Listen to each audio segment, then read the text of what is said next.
He told me my family hated me, that I was a burden, and for a long time I believed him, until I found a voicemail, one he deleted. What I heard in that message shattered everything he made me believe. If you think emotional manipulation isn't real, this story will make you think twice. Hey everyone, welcome back to the channel.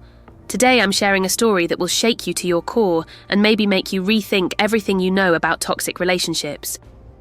This is the true story of Marina, a 28-year-old woman who lived years under psychological manipulation until she discovered a devastating truth through a simple voicemail. If you've ever been through something similar, or you know someone who has, please hit that like button and subscribe to the channel. Let's dive in. Marina met Diego at a college graduation party.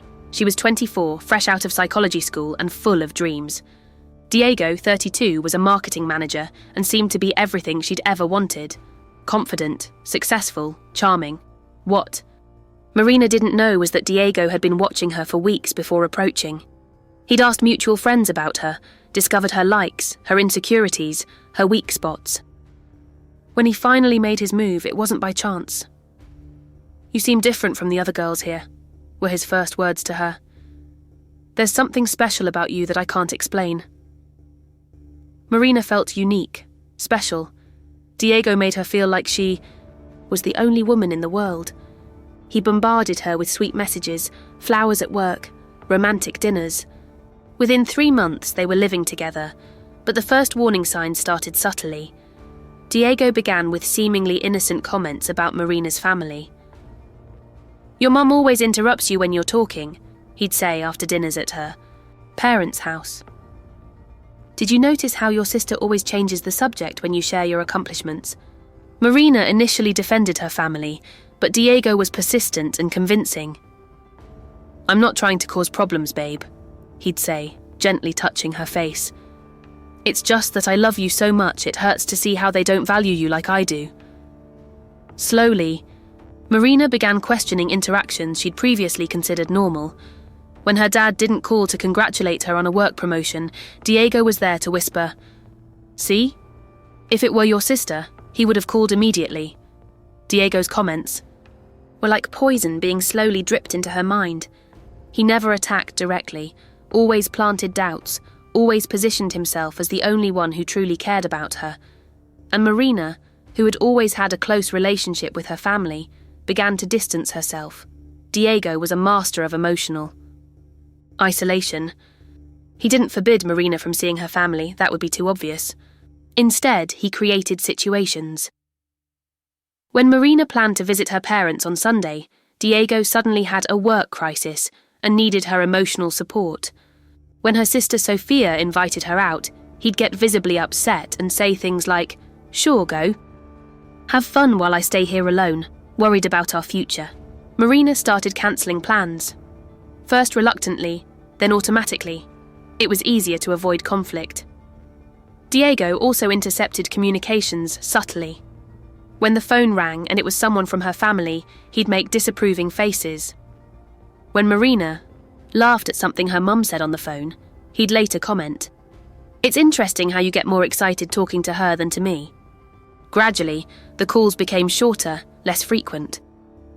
Marina began avoiding sharing good things that happened in her life with Diego because he always found a way to minimize them or connect them to some failure of her family.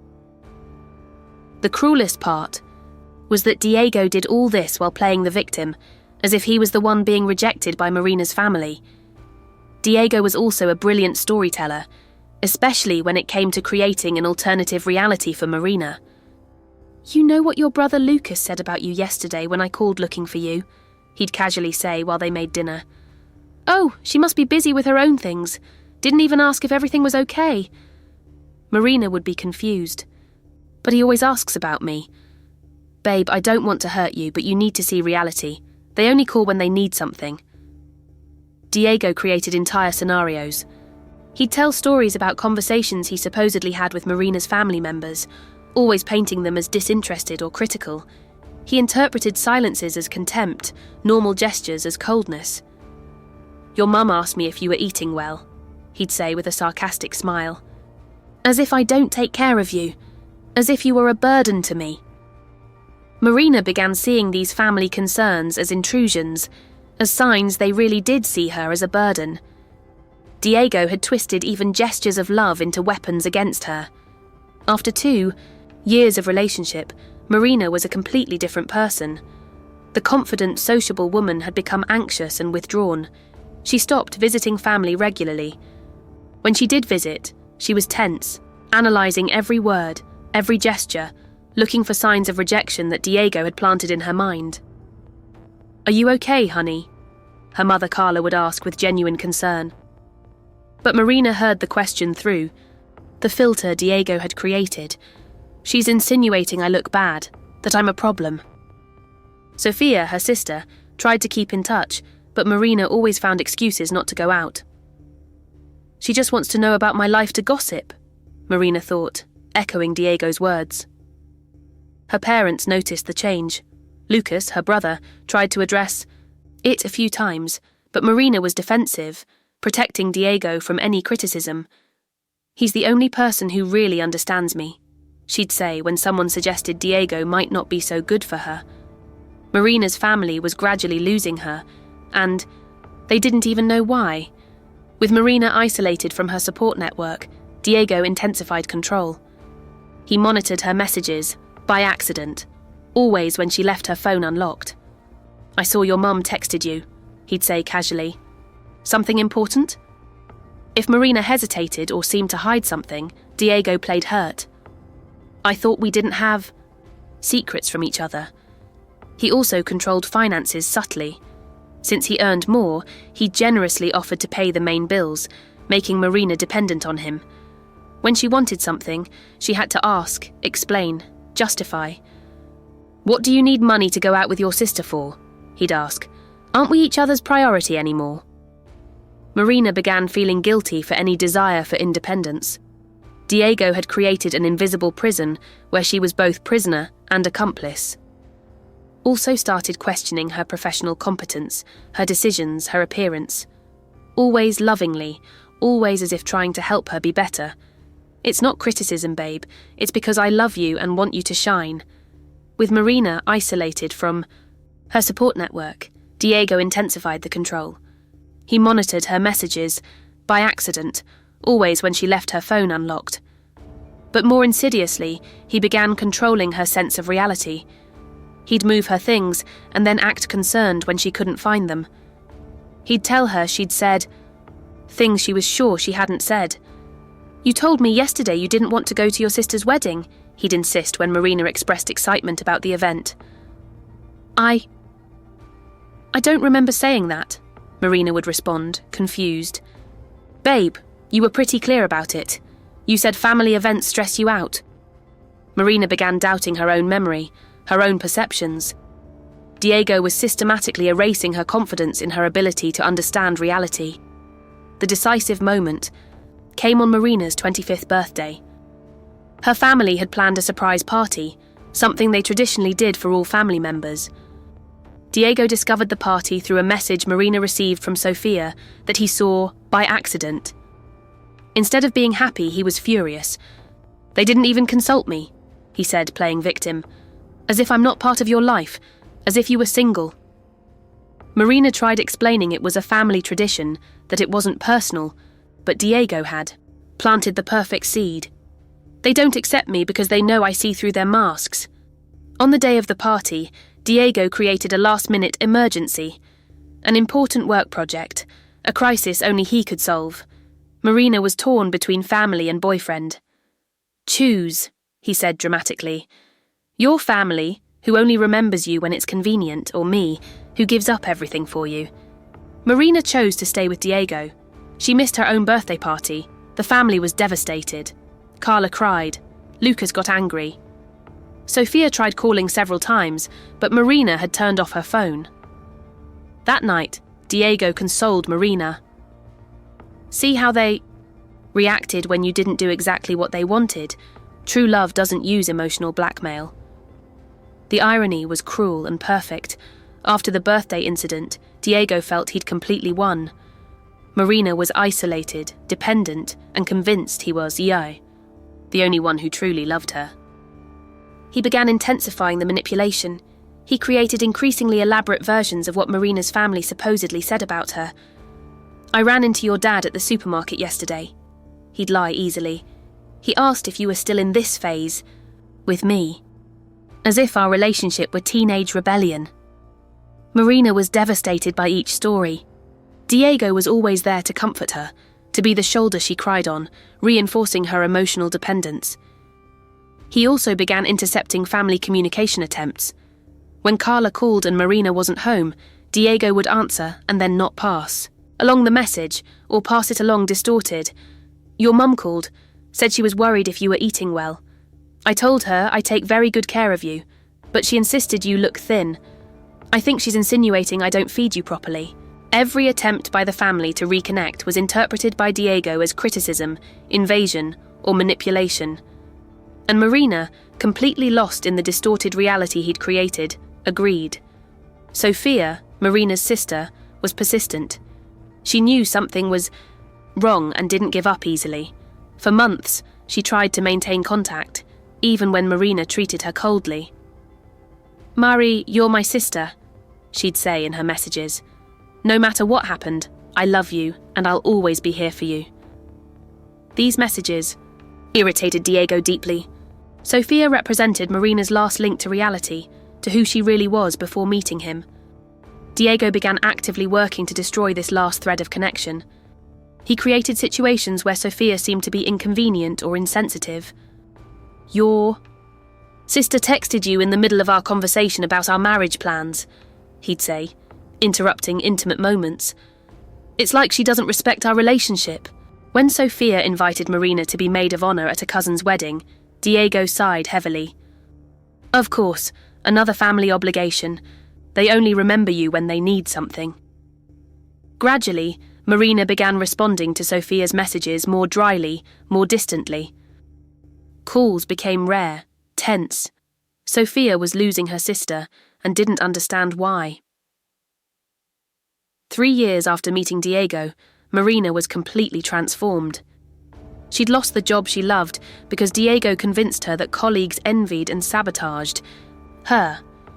She was financially dependent on him, emotionally isolated and psychologically weakened. It was on an ordinary Tuesday that everything changed. Diego had left for a meeting and forgotten his phone at home. Marina was cleaning the house when his phone rang. She went to answer, thinking it might be something important from work. When she picked up the device, she saw several notifications of deleted messages on WhatsApp. Out of curiosity, something she'd never done before, she opened it. What she saw left her paralyzed. There were messages from her mother, Carla, dozens of them, all deleted by Diego. "Please tell me how Marina is. I'm very worried. Diego, I know you two are happy, but she doesn't talk to us anymore. What happened? I just want to know if my daughter is okay. Please ask her to call me." Marina scrolled through the messages with trembling hands. There were messages from Sophia, from Lucas, from her father, all expressing concern, love, longing, and Diego's responses were always evasive or manipulative. "She's fine, but you need to give her space to grow. Marina told me she feels pressured by the family. I think it's better if you leave her alone. For a while." Marina realized that while she thought her family had abandoned her, they were actually desperately trying to reach her. Diego had been the barrier all along, but what truly destroyed Marina was finding the voicemail. In Diego's call history, she saw several calls from her mother that he'd received and not told her about. One of them had an attached voicemail. With Say. Her heart racing, Marina clicked to listen.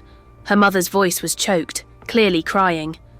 "Diego, I don't know what to do anymore. It's been 6 months since Marina barely talks to us. She avoids our calls, doesn't come to Sunday lunch anymore. Didn't come to Dad's birthday. We're all very worried. Please tell me what we did wrong. Marina was always our joy, our most loving girl. If we did something that hurt her, we want to apologize. We just don't understand what happened. Please help me understand. I just want my daughter back. We love her more than anything in the world." Marina listened to the voicemail 3 times before she could fully process what was happening. Her mother wasn't criticizing her. Her family didn't see her as a burden. They were suffering from her absence as much as she was suffering from what she thought was their rejection. Diego had lied about everything. He had intercepted the family's communication attempts, distorted conversations, created false scenarios. He had built a completely fictional reality to keep her isolated and dependent. The person she trusted most in the world had been her greatest predator. Marina spent the next few hours going through Diego's phone. What she found was a complete file of systematic manipulation. There were recordings of phone conversations with her family where Diego deliberately planted seeds of discord. Messages where he pretended to speak for Marina, saying she was busy or didn't want to talk. There was even a list of notes Diego had made about Marina's weaknesses and how to exploit them. Marina is insecure about being accepted by family. Use this. She's afraid of being rejected. Make her believe family rejects her first. Marina values loyalty. Make her choose between me and them. It was a meticulous plan of psychological destruction. Marina also found messages from Diego to friends where he laughed about the situation. It's incredible how easy it is to control someone when you know which buttons to push. The revelation was simultaneously liberating and devastating. Liberating because she finally understood she wasn't crazy, that her family really loved her. Devastating because she realized how many years she'd lost, how much damage had been done. When Diego came home that night, Marina was sitting in the living room waiting for him. His phone was on the coffee table, with all the evidence of his manipulation exposed. You saw, he said simply, not even trying to deny it. Why? Marina asked, her voice barely a whisper. Diego sat down calmly, and for the first time in 3 years, Marina saw who he really was, without the mask of loving concern, without the performance of gentle protection. Because it worked, he said with a coldness that froze Marina's blood. You are exactly where I wanted you to be. He explained how he'd chosen her specifically, because of her closeness to her family, because he knew isolating her would be the most effective way to control her. He admitted he'd studied psychological manipulation techniques that he'd practiced on other women before her. You're not special, Marina, he said cruelly. You're just another one who fell for my story. Marina stood up, trembling with rage and pain. I'm leaving, Diego laughed. Where to?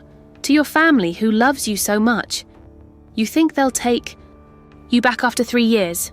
You think they'll understand why you abandoned them? They'll blame you for being so stupid.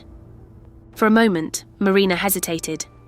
The seeds of doubt Diego had planted were still there, still made her question. But then she remembered her mother's voice in the voicemail. I just want my daughter back. Marina left the house that same night, taking only the essentials. She drove straight to her parents' house, arriving there almost at midnight. When Carla opened the door and saw Marina standing there with a suitcase and tears streaming down her face, she didn't hesitate. She hugged her daughter immediately. My daughter, you came back, she whispered, also crying. Marina collapsed into her mother's arms. I'm sorry, Mom. I'm sorry for everything. Marina's family gathered in the living room that early morning. Through tears, Marina told them everything. Every lie from Diego, every manipulation, every moment she'd chosen to believe him instead of trusting her family.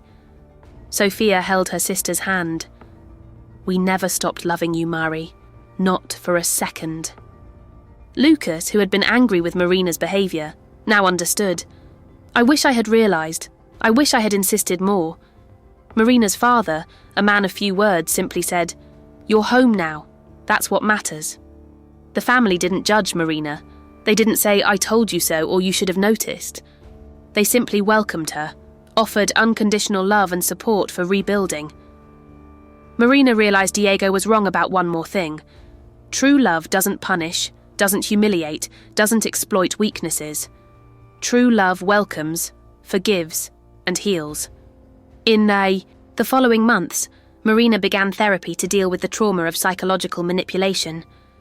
She learned about gaslighting, emotional abuse, how emotional predators operate. She discovered she wasn't alone. millions of people go through abusive relationships where control is exercised through psychological manipulation instead of physical violence. Diego tried to win her back several times, first with threats, then with promises of change, finally, with emotional blackmail. Marina blocked all contact and got a restraining order. Gradually, she rebuilt her self-esteem, her independence, her relationships. She returned to work, first with family help, then on her own. Sofia became her biggest ally in recovery. "I knew you were in there," she'd say, just hidden behind all that fear. Marina also began speaking publicly about her experience, helping other women identify signs of abusive relationships. She discovered her story resonates with many people who've been through similar situations. "The hardest part," she says, "wasn't admitting I was manipulated.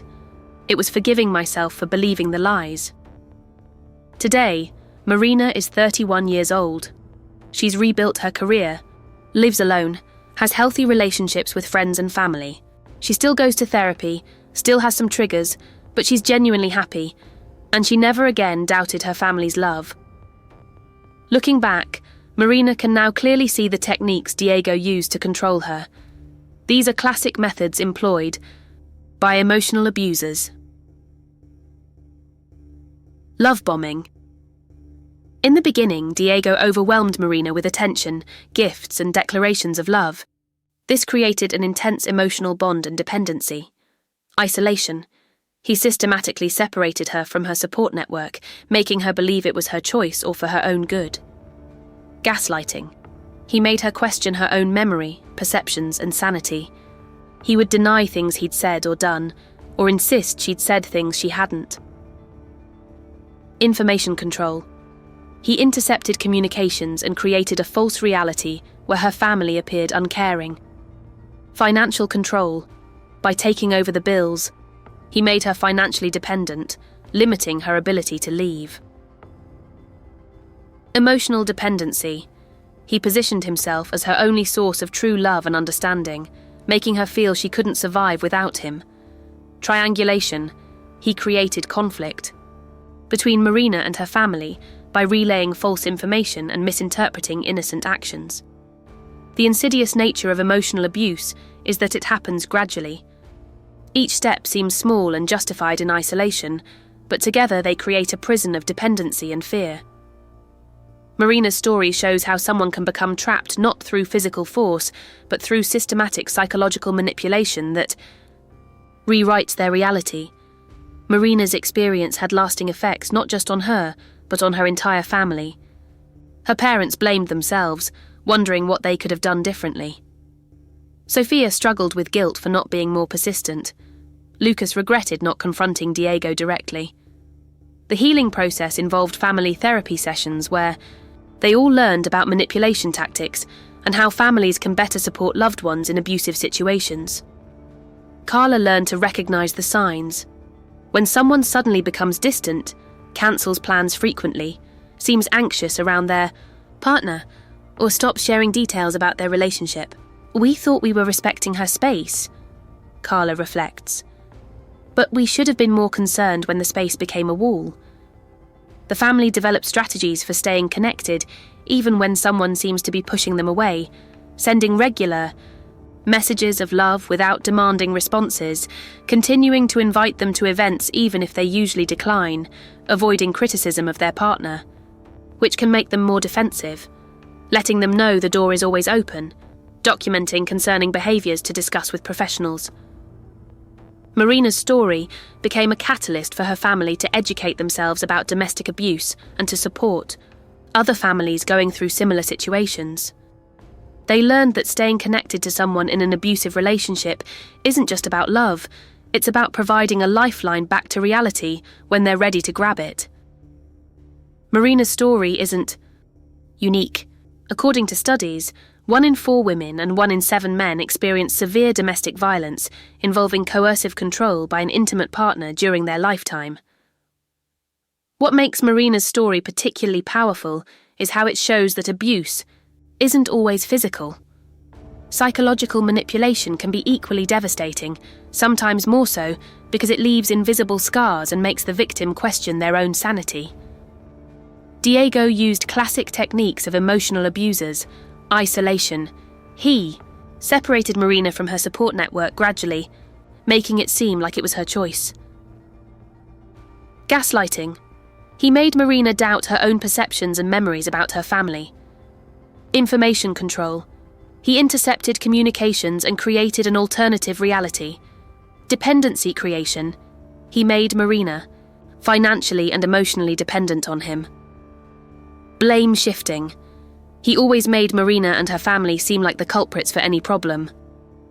Love bombing followed by devaluation.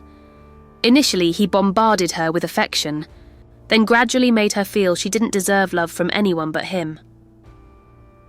The warning signs that often go unnoticed include a partner who gradually isolates you from friends and family, someone who constantly questions your perceptions or memories, person who monitors your communications out of love, someone who makes you feel guilty for maintaining important relationships, a partner who positions themselves as your only source of true love, someone who creates dramas or emergencies when you have plans with others. For those living this now, trust your instincts. If something feels wrong, it probably is wrong. If you constantly feel confused, anxious, or doubting yourself in a relationship, seek help. Remember that true love doesn't isolate, doesn't control, doesn't manipulate. True love encourages you to be the best version of yourself, not the version that suits your partner. For family and friends, if you know someone who seems to be isolated by a partner, don't give up on that person. Continue offering love and support, even if they seem to reject it. Keep the door open. Like Marina's family, sometimes all we can do is wait and make it clear we'll always be there when they're ready to come back. Marina's story ends well because she was lucky to discover the truth through that voicemail. But not all stories have happy endings. That's why it's crucial we recognize the signs before it's too late. The most important lesson from Marina's story is this: emotional abuse is real, it's devastating, and it can happen to anyone. But with awareness, support, and courage, survivors can break free and rebuild their lives. If you or someone you know is living in an emotionally abusive situation, know that help is available. There are support hotlines, specialized therapists, support groups, and organizations dedicated to helping victims of domestic violence. The most important thing to remember: you're not alone, you're not crazy, and you deserve true, healthy love. Marina's story shows us that even in the most desperate situations, there's always hope for a new beginning, that families who truly love never give up, and that truth, however painful, is always liberating. Her journey from manipulation to freedom reminds us that love should never hurt, control, or diminish us. Real love builds us up, supports our connections with others, and celebrates who we are. If this story touched you in any way, please share in the comments. Your experiences might help other people going through similar situations. Hit that like button if the content was helpful. Subscribe to the channel for more stories like this, and ring the notification bell so you don't miss our next videos. Remember, you deserve to be loved for who you really are, not for who someone wants you to be. Until the next video, take care of yourselves